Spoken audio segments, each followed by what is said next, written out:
ગોપીની ફરિયાદ છે. ના માં, એક વાત કેવું ચિત્ર હશે, તમે કલ્પના કરો તો 5000 વર્ષ પહેલા વ્રજ ગોકુળની માલિપા જશોદાનો છેડો પકડી અખિલ બ્રહ્માંડનો માલિક આમ કાકલુદી કરતો હોય છે. ચિત્ર ભારત વર્ષનું કેવું હોય છે? માં એક વાત કરવી છે. નહીં, તારી વાતમાં કાંઈ નો, છેડો મૂકી દે મારો. અને બહુ કૃષ્ણ કરી ગયા. તારે જશોદાઈ નંદરાણીએ એટલું કીધું, શું છે તારી વાત કે મને? માં, મને ખોળામાં બેહાડો ને. કૃષ્ણને ખોળામાં બેહાડી જશોદાજી પૂછે છે, બોલ બેટા, શું વાત છે તારી? માં, મથુરાથી રથ રવાના થઈ ગયો છે. અક્રૂર કાકા મને તેડવા આવે છે. માં, હવે હું ગોકુળ છોડું છું. અને જશોદાજી ઢગલો થઈ ગયા સાહેબ. આંખમાંથી શ્રાવણ ને ભાદરવો આંવણા જવા માંડ્યા. બસ બેટા, સમય પૂરો થઈ ગયો? હા માં, સમય પૂરો થઈ ગયો. ઓ, આંખના આંસુ.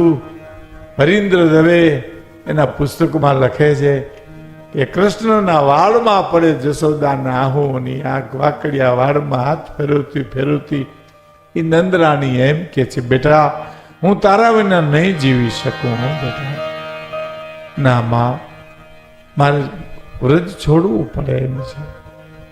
મારી પાસે કંઈક માગી લ્યો એમ કૃષ્ણ કહે છે. મારી પાસે કંઈક માગો. કે તે મને દેવામાં શું ખામી રાખી બેટા? તું દેવકી વસુદેવનો દીકરો હોવા છતાં નંદ બાવા નંદરાણીનો દીકરો કહેવાના બેટા ઓછું આપ્યું તે મને? કાંઈ નથી જોતું, પણ કંઈક તો માગો માં. પછી માં બે વાત માગે છે. નંદરાણી, એક વાત માગું લાલા? તો હા. એમ કરીને મને તારી હારે લેતો જા. હું મથુરાના રાજમેનની દાસી થઈને કામ કરીશું. કોઈને નહીં કહું નંદરાણી છું, પણ તારા વિના હું નહીં જીવી શકું બેટા, મને હારે લઈ જા. કે ના માં, એ તો નહીં બને. તો બીજી વાત શું? કે દેવકીને તું કોઈ દી ભૂલમાં એમ ન કહેતો મેં તને દોરડેથી ખાંડણીએ બાંધી દીધો તો, ન કરે એને દુઃખ લાગશે, એને ખોટું લાગશે. અને અક્રૂર આવી ગયા સાહેબ. અને અમારે થાપલા ગામમાં પરબત રીતે પાછો વળે. અને રાધાજી શું કીધું ખબર? લાલન એક વિનય સુનૈય મેરી ગલીન में आइए ना. कृष्ण કહે છે, लालन एक विनय सुनइए, अब मेरी गलीन में आइए ना. आइए तो करुणा करके से तेरी सुनाइए गाइए ना. अन गाइए तो दरो दर से मुख मोरली मंद बजाइए ना. फिर आइए तो फिर जाइए ना. અને રથમાં બેહી અને વિયોગ. મને હમણાં એક માલધારી વાત કરી સાહેબ, હું તમને કહું. એક ભરવાડે ગામમાં મને કે ભીખુદાનભાઈ ધણ બધું બેઠું હોય અહીંયા ગોંદરે, અને હું એને પાણી પાઉં હવેડે, પછી મારું ટીમણ ખાય ને હું આમ બેહું બેઠા હોય. તો આપણે ગામડાના ચિત્રો બધા જોઈએ. એ ભરવાડ મને એક દી કહેતા હતા કે આમ બેઠ્યું આંખું વીચીને ગાયું ઓગાળતી હોય ને, તે મને એમ લાગ્યા કરે કે વ્રજના ગોકુળના ગોપીઓના સ્મરણો ન ઓગાળતી હોય કૃષ્ણના, એવું લાગ્યા કરે કે મને. અને એનો વિચાર સાચો છે, એનું દર્શન સાચું છે.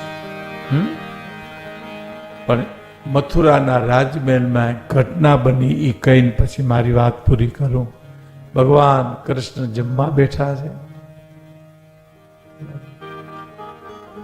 માતાજી પીરસે છે. કઈક વસ્તુ રસોડામાં લેવા ગયા ને કૃષ્ણ ઉઠીને હાલતા થઈ ગયા. ઓથોજીને કીધું ક્યાં ગયા? કૃષ્ણને ખોટું લાગ્યું. કેમ છું? કેમ જીમાની? આમ ગોતી માટી મેળીએ ચડી અને આમ જોયું તો પહેલી વાર ગોકુળ તરફની બારી ખુલ્લી મૂકી. અખિલ બ્રહ્માંડનો માલિક ભગવાન કૃષ્ણ રુદન કરે છે સાહેબ, રોવે છે. આહા, બધું જે જોઈ રહ્યા. પૂછ્યું, પ્રભુ કેમ રડો છો? કૃષ્ણ, રડો છો કેમ? ઔધવ, હું રોતો નથી, હું રડતો નથી, મને કોક રોવરાવે છે. મને વ્રજ રોવરાવે છે, વ્રજનો પ્રેમ રોવરાવે છે, વ્રજની ગાયું રોવરાવે છે. માતાજીને ખોટું લાગ્યું છે, હું ઉઠીને વયો ગયો, પણ મારી મા દેવકીને કહેજો વધાવું કે હું મથુરામાં રહું ત્યાં સુધી કોઈ દી મને ગોરસ ન પીરશે. ગોરસમાં મને ગોકુળ દેખાય છે. કલ્પના કરો એ ગોકુળનો કેવો ભોળો પ્રેમ છે સાહેબ. મને ગોરસમાં ગોકુળ દેખાય છે. અને પછી वो તમને ટૂંકમાં મોકલ્યા કે તમે જાઓ ગોવાલિયાને ગોપીઓને સમજાવી આવો. અને આપ જાણો છો કે ઓધવ પંડિતાઈનું અહંકાર હતો. પંડિતાઈની પોટલી ભરીને ફરતા હતા. ભગવાન કૃષ્ણની ઈચ્છા એવી હતી કે આને પંડિતાઈની પોટલી ઓગાળી અને મારે પ્રેમની કંઠી બંધાવીશ મારે આને, એટલે વ્રજ મોકલ્યા. ગયા ગોકુળમાં, પાદરમાં ગોકુળ ગોપીઓ બેઠી હતી. કોઈ આમ જોવે ને કોઈ કૃષ્ણ કૃષ્ણ કરે ને કોઈનો ઘડો આમ પડ્યું ને કોઈનું શિક્ષણ આમ પડ્યું. તો ભાગવતમાં વર્ણન આવે છે. એમાં જઈને કીધું કે મારે નંદબાવાને ઘરે જવું છે. નંદબાવા જશોદાને ઘરે જવું, રસ્તો બતાવો ને. તે ગોપી આગળ આવીને કે ક્યાંથી આવો છો? કે વ્રજ મથુરાથી આવો છું. હા, હવે એ બોલી નહીં હો. પાછી બીજી ગોપી આવી, જો લાઈન થઈ ગઈ. કે નામ શું? તો કે ઓધવ. નામ સાંભળ્યું પણ જોયા આજે. ત્રીજી ગોપીએ પૂછ્યું કે ઓધવ રેવા દો ભાઈ, હમણાં રેવા દો, 5 મિનિટ રેવા દો, 5 જ મિનિટ રેવા દો, 5 મિનિટ 5 મિનિટ 5 મિનિટ. ત્રીજી ગોપીએ કીધું ઓધવ સાંભળજો,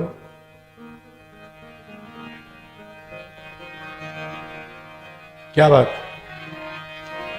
ઓધવ નંદ બાવાના નેહરનું કોઈને પૂછવાનું ન હોય. ઓધવ આ પાણીનો ધોરિયો જે વયો આવે ને એને કાંઠે ને કાંઠે વૈયા જાઓ ને તો નંદ બાવાનું ઘર આવી જાય.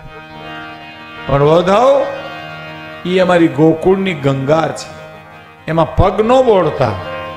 કૃષ્ણ અમને મૂકીને વૈયા ગયા ને તે દિનની એના વિરહમાં ગાયું રોવે, નંદબાવા રોવે, જશોદા રોવે, ગોપ ગોવાલીઓ રોવે. આહુડાનો ધોરિયો વયો આવે છે, એને કાંઠે ને કાંઠે વૈયા જાવ એટલે નંદબાવાનો નેહડો આવી જાય. અને પછી જે ગોપીએ કીધું છે ઓધવજીને કે ઓધવ સાંભળજો સાહેબ, હું એટલા માટે તમને સાંભળજો કહું છું કે આ વાતું એવી છે, સોના જેવી વાતું છે સાહેબ, જીવતરમાં કામ આવે છે.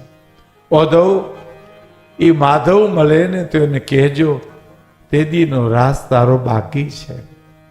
ઓધવ એ માધવ મળે તો એને કહેજો કે તારા મોગરાના વાવેલા ફૂલી તો અમથા ખરી જાય છે. ઓધવ એ હયા ફૂટાને તમે કહેજો કે ઠેર ઠેર મૂકે ને માયા આ તે ગોકુળ સે સહી જાય.